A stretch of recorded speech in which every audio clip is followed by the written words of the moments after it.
혹시 여러분은 고향하면 어떤 시가 떠오르십니까? 1927년 정지용이라는 시인이 고향에 대한 그리움과 애정을 담아서 발표한 시가 있습니다. 후에는 곡을 붙여서 듣는 사람들에게 고향의 향기를 맡게 해주는 가곡이 되기도 했습니다. 한번 들어보시겠습니까?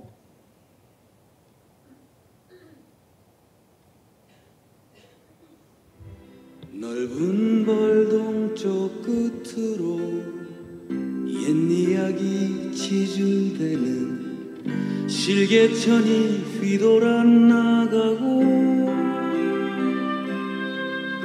얼룩배기 황소가 해설피 금빛 게으른 울음을 우는 곳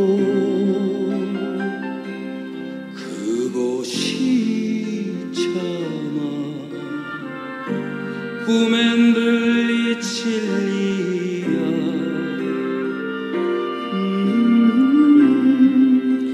이 시는 우리가 잘 알고 있는 것처럼 정지용의 향수라는 시입니다.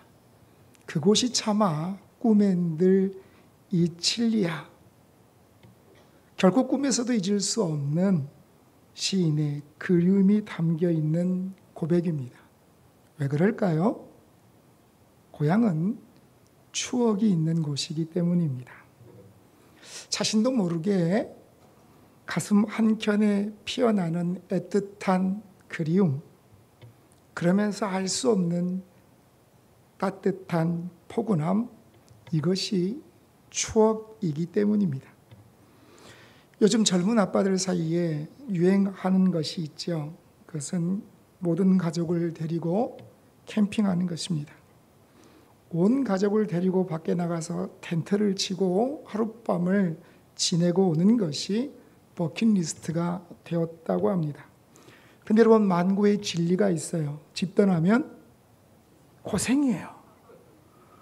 여러분, 이런 캠핑을 하려면 텐트도 사야 되고 또 살 게 많이 있더라고요. 그러면 장비만 갖춰지면 이런 캠핑을 할 수 있느냐? 여러분 생각해 보세요. 집을 놔두고 밖에 나가서 밥을 해 먹고 잠을 잔다는 것이 결코 쉬운 것은 아닙니다. 고생은 고생대로 하고 돈은 돈대로 쓰고, 여러분 가성비로 따지자면 그 돈으로 호텔에서 편하게 자고 오는 것이 더 좋을 것 같습니다. 그런데 왜 이런 고생을 사서 하는 것일까요? 아빠들에게 왜 캠핑을 가냐고 물었습니다. 그랬더니 아이들에게 추억을 남겨주고 싶어서라고 대답을 합니다. 비록 고생은 하지만 밖에 나가서 부모와 자녀들이 함께 캠핑하면서 아이들이 많은 것을 느낄 수 있기 때문에 고생할 만하다는 것입니다. 여러분은 자녀들과 나눌 어떤 추억이 있으십니까? 남자들이 모이면 뭘 얘기하죠? 군대 얘기, 또 축구 얘기. 1위는 군대에서 축구한 이야기. 그런데 여러분, 우리나라 군대 가운데 가장 힘들고 소위 빡센 부대가 어딘지 아십니까? 강철 부대에 나가면 반드시 우승을 할 수 있는 부대, 그것은 자기가 근무한 부대입니다. 왜 그럴까요? 나의 추억이 담겨 있는 부대이기 때문입니다. 그렇다면 여러분은 지금까지 신앙생활을 해오면서 꿈엔들 이치리가 하는 그런 장소가 있습니까? 여러분의 신앙의 추억이 있는 곳이 있냐는 것입니다. 제가 어렸을 때 섬겼던 모 교회가 1900년도에 설립한 교회예요. 저는 여러분들이 놀라지 않는 것을 보고 놀라요. 올해까지 124년 된 교회입니다.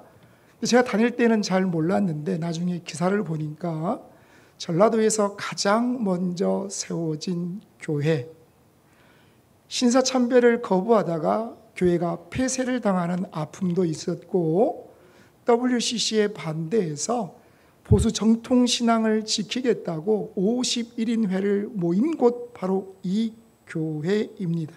그래서 얼마 전에는 한국 기독교 역사 사적 36호로 지정된 교회. 여름 성경학교를 할 때는 조그만 시골 교회였지만 한 600명 되는 아이들이 막 그 더운데 열심히 선생님들이 앞에서 뭘 넘겨요? 궤도를 넘기면 그거를 보면서 열심히 찬양을 했던 그런 모습이 지금도 기억이 납니다. 제가 이렇게 이야기하면 우리 MZ세대들은 에이 설마 그랬겠어라고 이야기할지 모르겠지만 여름 성경학교를 알리기 위하여서 부장 집사님부터 모든 학생들이 그 큰 길가에 북을 치며 다니면 아이들이 막 따라서 교회에 왔던 그런 기억이 있는 교회입니다. 중고등부 수련회를 가면 권사님들이 큰 솥을 이고 오셔서 거기에서 땔감에 장작을 열심히 떼서 밥을 해 주셨던 그런 추억들. 그때는 사진이 좀 귀했잖아요. 그때 교회 사진을 아무리 뒤져봐도 없는데 하나 발견을 했어요. 여러분, 그런데 이렇게 생겼지만 여름이 되면 등나무 넝쿨이 교회를 완전히 휘감아 돌아서 교회가 초록빛 옷을 입었던 아름다웠던 교회였습니다. 지금 이 시대에 교회를 섬기는 수많은 아름답고 귀한 손길들이 있지만 어린 시절 추억에 담겨있는 그 한 장면 한 장면마다 남겨져 있는 그 권사님과 선생님들의 모습이 너무나 깊은 신앙의 추억으로 남아 있음을 생각해 봅니다. 오늘 성경은 사랑하는 자녀들을 위하여서 그들이 선명하게 기억할 수 있는 신앙의 추억을 만들어주고 그들의 인생의 이정표를 만들어준 위대한 믿음의 사람에 대하여서 우리에게 말씀하고 계십니다. 그 사람의 이름은 요셉입니다. 오늘 본문 25절 다 함께 읽습니다. 요셉이 또 이스라엘 자손에게 맹세시켜 이르기를 하나님이 반드시 당신들을 돌보시리니 당신들은 여기서 내 해골을 메고 올라가겠다 하라 하였더라. 아멘. 요셉이 그 다음 세대인 자녀들을 모아놓고 뭐라고 이야기합니까? 내 해골을 메고 올라가라. 여러분, 요셉은 애굽의 총리입니다. 애굽의 총리였던 요셉이 그가 묻힐 만한 변변한 땅이 없기 때문에 자기의 해골 곧 유골을 가나안 땅을 향하여 나아갈 때 가지고 나가라고 이야기했겠습니까?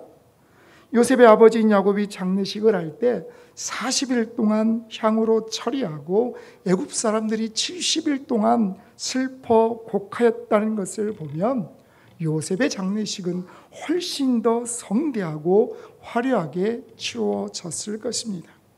그런데 요셉은 그런 화려한 애굽의 매장지에 남아있기를 원하지 않았다는 것입니다.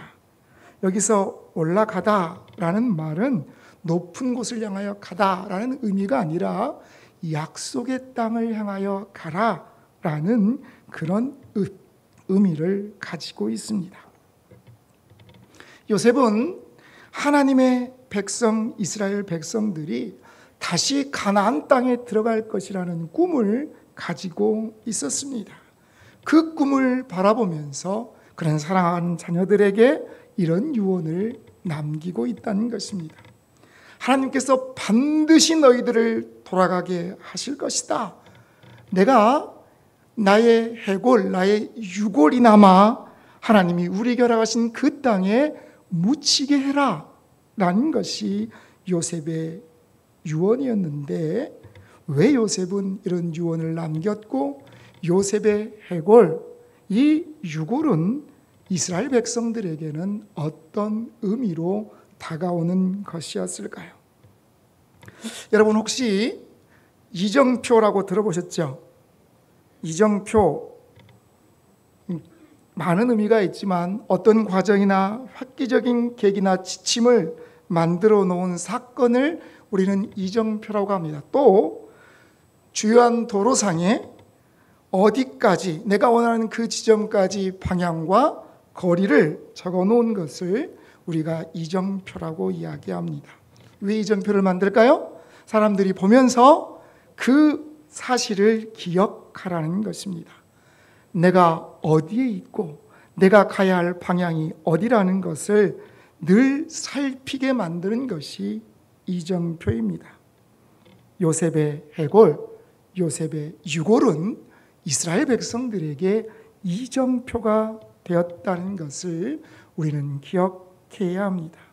이스라엘 백성들이 애굽 땅에 살면서도 우리가 돌아갈 고향이 있다라는 이 사실을 그들이 잊지 않고 기억하도록 하는 그들의 신앙의 이정표가 되었다는 것입니다. 이스라엘 백성들은 애굽에 살면서 요셉의 유골이 있는 그곳을 바라볼 때마다 그래, 우리에게는 돌아갈 고향이 있다.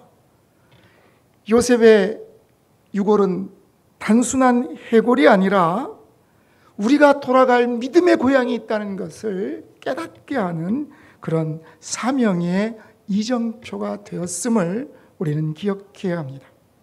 자, 요셉을 알지 못하는 애굽의 새 왕이 들어서서 이스라엘 백성들의 많은 고난과 또 혹독한 학대의 시간을 견뎌야 했습니다. 그런데 그들이 그 혹독한 시간을 견뎌낼 수 있었던 이유가 무엇일까요? 바로 우리에게는 돌아갈 우리의 믿음의 본향이 있다. 요셉의 그 유골을 볼 때마다 그들은 마음 가운데 깊이 새기면서 그 고난의 시간을 이겨내었음을 성경은 우리에게 말씀합니다. 그렇다면 여러분은 여러분의 자녀들에게 무엇을 남기기를 원하십니까? 코로나19가 유행하기 이전인 2020년 1월 7일 국민일보 기사에 이런 기사가 게재가 되었습니다. 2시간 반 자고 나와 방학된 학원 9곳 다녀. 학교는 방학에 들어갔지만 대치동 학원가는 하루 14시간씩 강의를 한다는 거예요. 그래서 아이들이 그 학원 강의를 듣기 위하여서 2시간 반 자고 학원을 나오는 거예요. 왜요? 집이 학원 근처면 모르는데 저 경기도 끝자락에 있는 아이들은 자기의 잠을 쪼개가며 그 학원을 향하여 간다는 것입니다. 이 사진은 뭘까? 그 강의실 문이 열리기 전에 한 3시간 전부터 그 학생들을 대신해서 부모들이 가서 줄을 서는 거예요. 왜요? 가방을 놓는 건 인정되지 않아요. 사람이 서 있어야 돼요.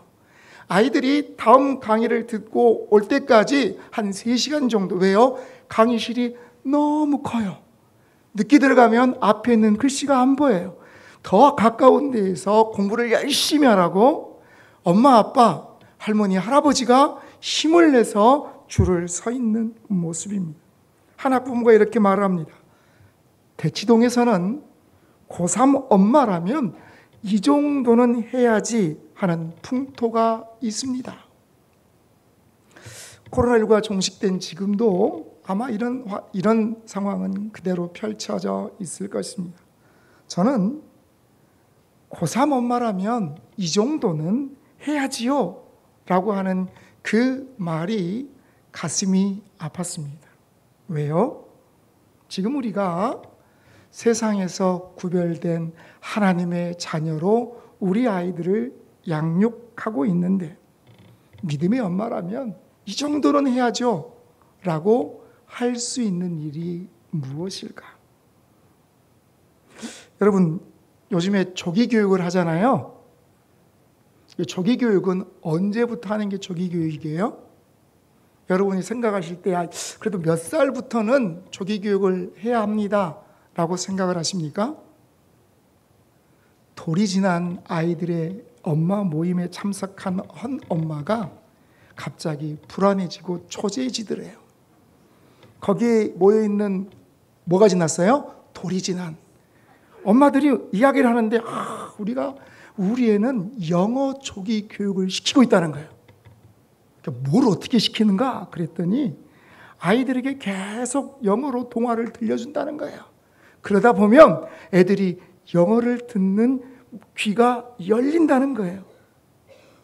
그러니까 괜히 아이한테 미안하고 우리 아이만 뒤처지는 건 아닐까 하는 불안감이 느껴진다는 것입니다. 여러분, 조기 교육 어쩌면 좋은 기회가 될지 모릅니다. 그렇다면 우리는 우리의 자녀들을 위하여서 얼마나 조기 신앙 교육을 시키고 있었습니까? 아직 한글도 모르는 아이들에게 영어를 들려주면 그 영어를 듣는 귀가 열린다고 하는데, 아직 한글도 알지 못하는 아이들에게 하나님의 말씀을 들려주면 우리의 아이들이 말씀에 대한 귀가 열릴 것인데, 그럼 우리는 세상의 부모들이 하는 그 열심보다 얼마나 더 열심을 가지고 우리의 자녀들을 믿음으로 교육시켜 왔냐는 것입니다. 여러분, 세상 사람들은요, 자녀들에게 좋은 추억을 남겨주기에 고생도 사사합니다. 조기 교육을 위해서는 어떠한 수고도 아끼지 않습니다. 저는 말씀을 준비하면서 나는 나의 자녀들에게 이 조기 신앙 교육을 위해서 무엇을 했나 돌아보니까 너무나 부끄러워지더라고요. 첫 아이를 낳으면 여러분 어때요? 첫째니까 좀 더 힘들잖아요. 왜요? 처음이니까. 내가 부모가 된 그 시간이 처음이기 때문에 좀 서툴고, 그래서 내가 마음 먹고 누구부터는 잘 가르쳐 줄 수 있을 것 같아요? 예? 둘째 말고 손자, 손녀는 내가 잘 가르칠 수 있다라는 마음이 막 생기시죠? 안 생기세요? 사랑하는 성도 여러분, 우리의 자녀들에게 인생의 이정표를 세우기를 간절히 축복합니다. 오늘 우리는 추석 명절이기 때문에 모든 가족이 한자리에 모여서 예배를 드리고 있습니다. 오늘 우리가 이 시간 우리 자녀들에게 그들이 일생을 지나도록 결코 잊을 수 없는 믿음의 이정표를 세우는 시간이 되시기를 주님의 이름으로 간절히 축복합니다. 세상 사람들은 이 세상이 자신들의 전부라고 생각하며 살아가지만, 하나님의 백성인 우리들은 이 세상이 끝나는 그날 하나님이 내게 허락하신 영원한 천국이 있음을 확신하면서 그 천국의 은혜를 우리의 자녀들에게 물려줄 수 있는 영원한 본향의 믿음을 우리의 자녀들에게 물려줄 수 있는, 그래서 우리 자녀들이 선명하게 바라볼 수 있는 믿음의 이정표를 그들에게 남겨주는 하나님의 백성들이 되시기를 간절히 축복합니다. 이스라엘 백성들이 가나안 땅을 향하여 나아갈 때에 하나님은 홍해를 가르셨던 것처럼 요단강을 가르시고 그들을 건너게 하셨습니다. 그리고 그 말라버린 요단강 중앙에 돌을 들어다가 길갈에 있는 그곳에 돌을 쌓게 하십니다. 왜 그랬을까요? 여호수아 4장 22절 같이 읽습니다. 이스라엘 자손들이 말하여 이르되 후일에 너희의 자손들이 그들의 아버지에게 묻기를 이 돌들은 무슨 뜻이니까 하거든. 여러분, 사람들이 지나가면서 이 돌이 왜 있어요? 라고 물어볼 정도면 그 돌이 작은 돌은 아니었을 겁니다.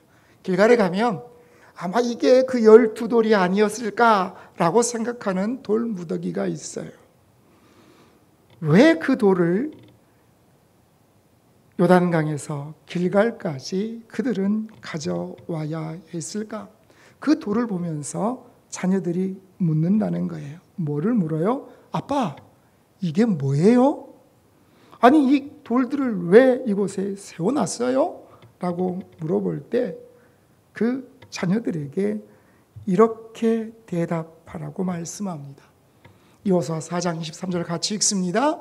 너희 하나님 여호와께서 요단물을 너희 앞에서 마르게 하사 너희를 건너게 하신 것이 너희의 하나님 여호와께서 우리 앞에서 홍해를 말리시고 우리를 건너게 하심과 같았나니.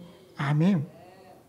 사랑하는 아들아, 사랑하는 딸아, 이 돌은 하나님께서 홍해를 가르시고 우리를 요단강 앞에 서게 하실 때에 이 적과 꿀이 흐르는 땅을 우리에게 허락하실 때 우리가 이 요단을 하나님의 능력의 손으로 가르고 이곳으로 건너왔음을 기억하라고 세워놓은 돌들이다.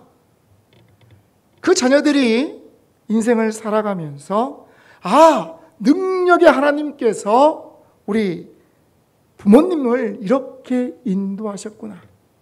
그렇다면 내 삶을 가로막고 있는 요단강이 있다 할지라도 하나님이 그 능력의 손을 펴서 우리를 인도하실 것이다 라는 믿음의 고백을 우리의 자녀들이 할 수 있도록 만드셨다는 것입니다.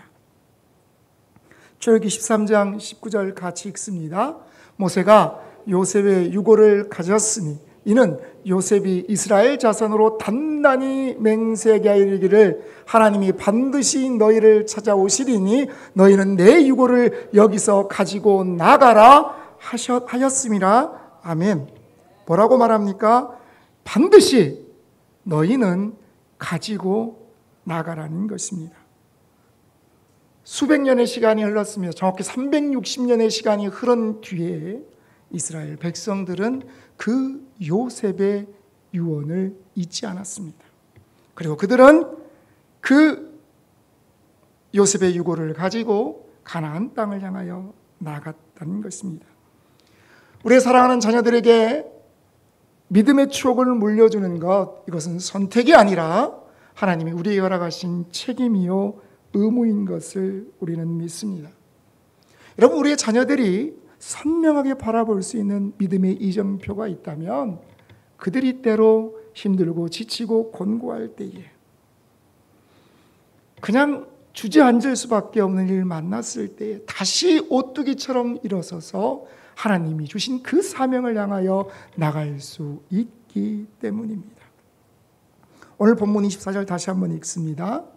요셉이 그 형제들에게 이르되 나는 죽을 것이나 하나님이 당신들을 돌보시고 당신들을 이 땅에서 인도하여 내사 아브라함과 이삭과 야곱에게 맹세하신 땅에 이르게 하시리라 하고. 아멘.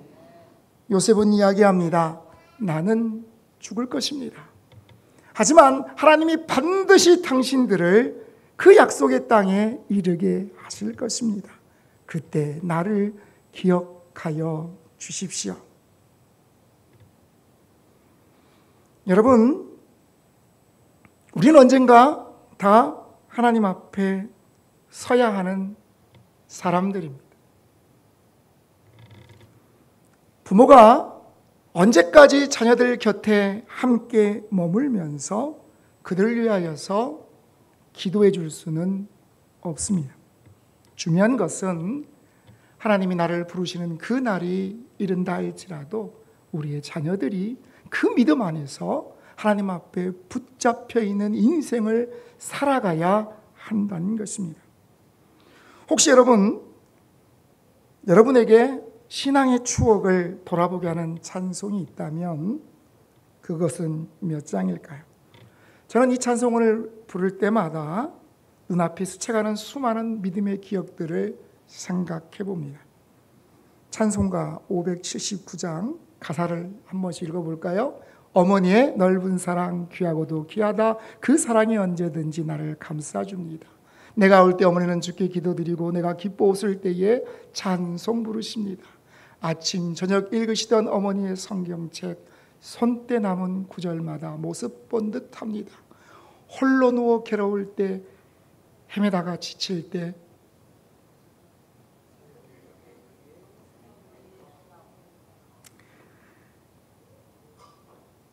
사랑하는 성도 여러분, 우리가 살아가는 자녀들에게 신앙의 추억, 믿음의 추억들을 남겨주기를 소원합니다. 먼저 믿음의 길을 걸어간 우리들이 그 길을 따라오는 우리의 자녀들에게 그들이 선명하게 받아볼 수 있는 믿음의 이정표, 이것을 남기는 것이 우리의 인생이 되기를 간절히 축복합니다. 여러분, 인생이 무엇일까요? 인생은 이제 막 태어난 아이가 어떤 모습으로 바뀝니까? 시간이 지나면서 아이가 점점 자라갑니다. 이제 소녀가 되고 더 시간이 지나서 아이가 다 큰 성년이 됩니다. 더 시간이 지나면 어떻죠? 이제 완숙한 중년의 모습으로, 더 시간이 지나면 영광의 백발이 그의 삶 가운데 찾아올 것입니다. 그러나 분명한 한 가지 사실은 내 삶의 모든 시간 동안 하나님은 변함없이 나를 인도하신다는 사실입니다. 여러분, 그런데 우리가 그 사실을 가끔 잊어버릴 때가 있습니다.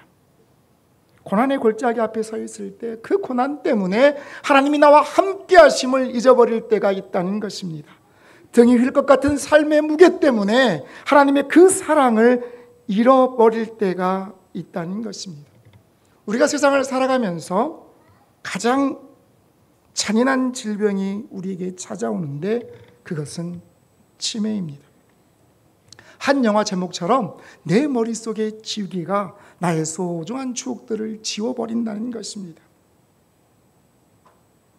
내가 사랑했던 남편과 아내, 어쩌면 내 생명보다 소중했던 아들과 딸에 대한 기억마저 사라져버립니다.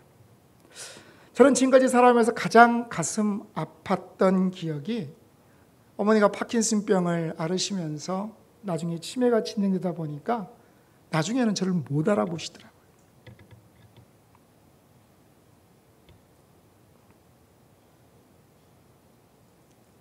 우리가 아무리 힘들고 어려운 일을 만날 때에도 어머니는 항상 환하게 우리를 위하여 웃어주시는 분인데, 그런 분이 사랑하는 자녀를 못 알아볼 때 너무나 큰 충격이었고 아픔이었습니다. 그런데 생각해 봅니다. 어느 날 호련히 나에게 이런 순간이 다가온다면 나는 끝까지 무엇을 기억할 수 있을까? 내가 끝까지 잊어버리지 않고 우리 자녀들에게 해줄 수 있는 고백은 무엇일까? 치매를 앓고 있는 한 노인이 있습니다. 그녀는 자기가 살고 있는 집 주소도 알지 못합니다. 자녀들이 물어봅니다. 어제 무슨 옷을 입었냐, 무슨 색깔의 옷을 입었냐라고 물어봐도 알지 못합니다. 방금 점심 때 뭘 드셨어요? 라고 물어봐도 알지 못하다고 이야기합니다. 딸이 누군지 아세요? 물어봐도 모릅니다 라고 이야기를 하고, 아들에 대하여 아들이 누군지 기억나십니까? 모른다고 대답합니다. 그런데요, 이 여인이 기억하는 게 있습니다. 예수님은 날 구원하신 분이에요. 예수님께서 우리를 천국으로 인도해 주실 것이다. 그리고 그 예수님을 나는 사랑한다는 이 고백이 이 할머니에게는 남아 있습니다. 어느 날 갑자기 내가 가진 모든 기억이 사라져 버린다고 할지라도 우리가 끝까지 붙잡고 있어야 할 우리들의 신앙의 이정표, 그리고 우리의 사랑하는 자녀들에게 하나님이 사랑이시며 영원한 천국이 우리에게 기다리고 있다는 이 믿음의 이정표가 우리들에게는 있어야 한다는 것입니다. 우리 사랑하는 자녀들이 때로 힘들고 어려울 때 그 믿음의 이정표를 붙잡고 있다면 이 세상에서 하나님이 주시는 끝없이 솟아나는 생수를 경험할 수 있을 줄 우리는 믿습니다. 이스라엘 백성들이 애굽의 학대와 혹독한 시간 속에서도 요셉의 해골, 그 요셉의 유골을 바라볼 때마다 하나님 우리와 함께 하시며 우리가 가야 할 고향이 있다라는 것을 늘 잊지 않고 기억했던 것처럼 오늘 이 시간 우리들의 믿음의 유산을 우리의 자녀들에게, 그리고 그 자녀의 자녀들에게 그 믿음의 유산이 이어지기를 간절히 기도하는 저와 여러분 되시기를 주님의 이름으로 간절히 축복합니다.